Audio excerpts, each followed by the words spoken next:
पोलिसांनी केलेल्या कारवाईत तब्बल 5 लाखाहून अधिक किमतीचा प्रतिबंधित गुटखा, पान मसाला आणि तंबाखूजन्य पदार्थांचा साठा एका महिलेच्या घरातून जप्त करण्यात आला आहे।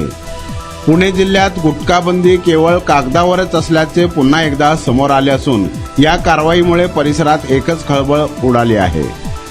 लोणी काळभोर परिसरात गुटखा माफ्यांचे मोठे जाळे सक्रिय असल्याची चर्चा सुरू झाली आहे। वैशाली संजय खेतमाळीस वय 48 असे गुन्हा दाखल करण्यात आलेल्या महिलेचे नाव आहे।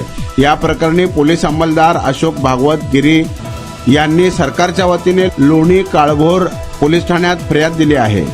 लोणी काळभोर पोलीस आणि गुन्हे शाखा युनिट 6 चे पथक परिसरात गस्त घालत असताना माळीमळा परिसरात एका महिलेने गुटख्याचा मोठा साठा करून विक्री सुरू असल्याची माहिती खबऱ्यांबाबत मिळाली होती। त्यानुसार पोलिसांनी संबंधित ठिकाणी छापा टाकला। पोलिसांनी घरात प्रवेश करताच हॉलमध्ये मोठमोठ्या पोत्यांमध्ये आणि बॅगमध्ये भरून ठेवलेला गुटखा पाहून अधिकारीही चक्रावले।